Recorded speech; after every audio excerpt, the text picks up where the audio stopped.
He died temporarily and encountered divine beings of light.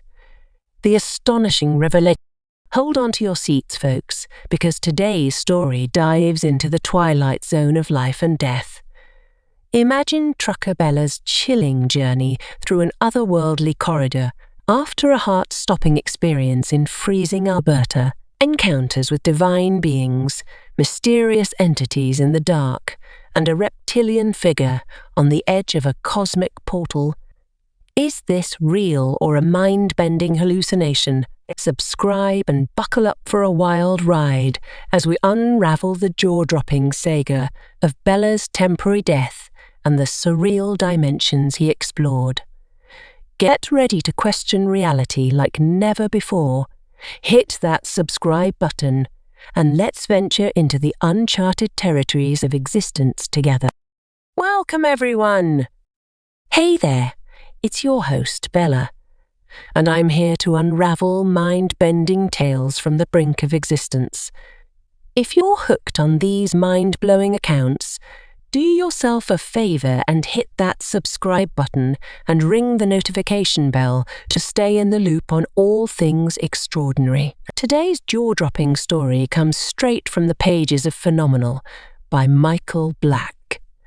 If you're itching for more, you know where to track down the full scoop.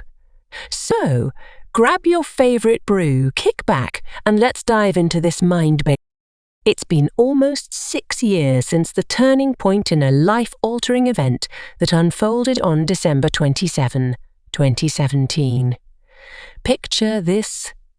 I'm on a delivery run, hauling beef to a food plant in the chilly expanse of Alberta, Canada. After offloading around 5 p.m., I hit the road with my empty trailer.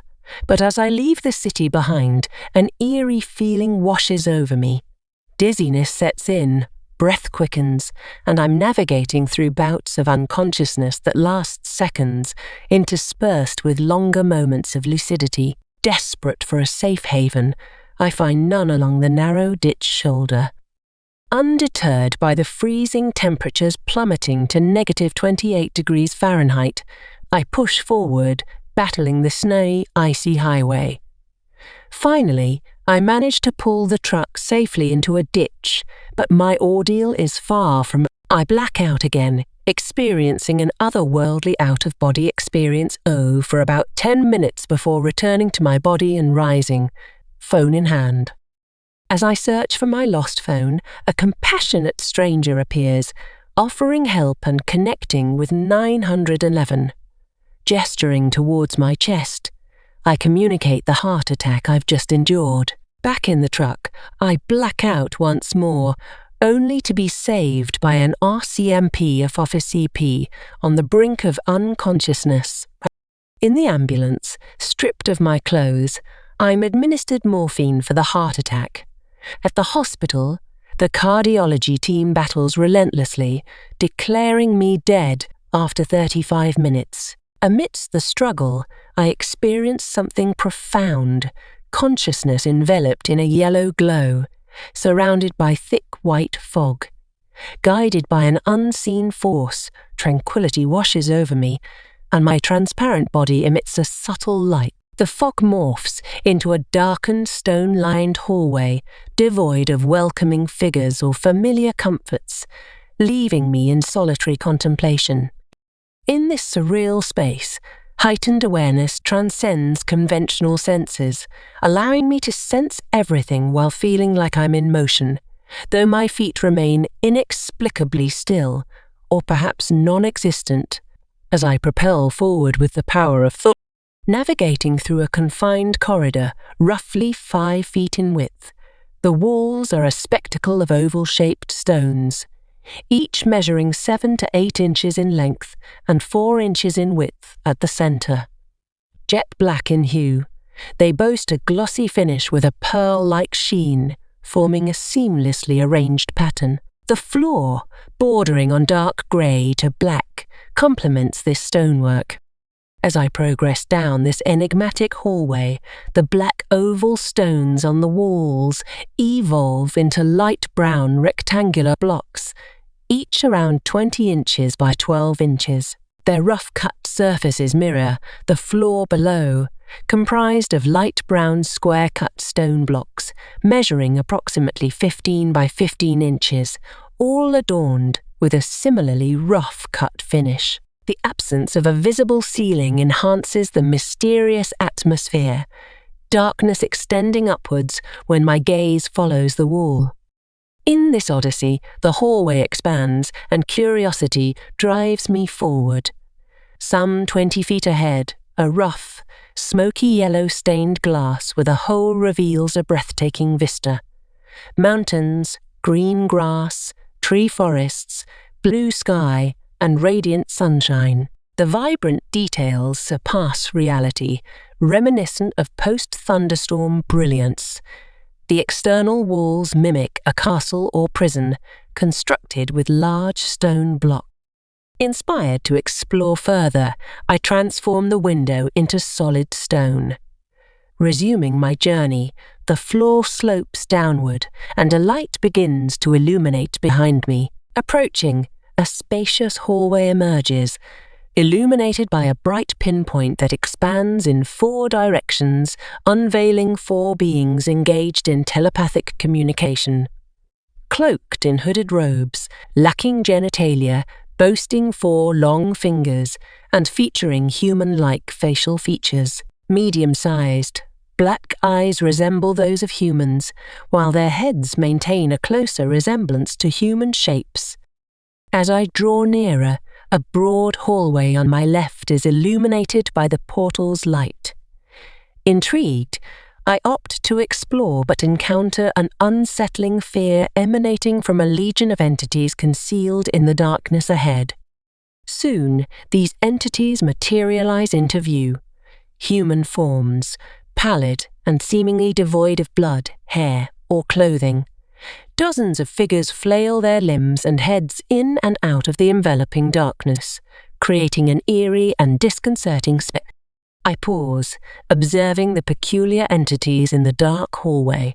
Their movements suggest either an attempt to reach me or an escape from the surrounding darkness, akin to people trapped in a dense, black, soupy substance, filling the space from floor to ceiling and wall to wall, reminiscent of peering into a bottomless well. The entities seem to struggle, as if preventing themselves from drowning in the viscous sludge. Abruptly, an intense fear grips me, a potent sensation of pain accompanied by numbing and tingling feelings throughout my entire body. This unsettling experience, pulsating in waves, prompts a hasty retreat from the ominous hallway. Heading toward the illuminated portal, the 4 beings persist in sending telepathic messages, urging me to join them. However, the closer I approach, the more they retreat within the increasingly radiant light, making it challenging to discern their forms. In a state of bewilderment and irritation, a male voice resonated from the illuminated entrance, vehemently instructing a reversal of my course. Stepping into view was a towering, black entity, standing at least 8 feet tall, completely unclothed, possessing a lengthy, slender head and face, muscular arms, a solid torso, large hands, 3 elongated fingers, and 3-toed feet adorned with claw-like nails. This being boasted a dark, non-reflective body. Its skin, smooth and textured like snake skin, showcased intricate details of muscle, bearing an uncanny resemblance to the infamous reptilians. This entity sported human-like features, including green and black shiny eyes, flat nostrils, and a thin-lipped mouth.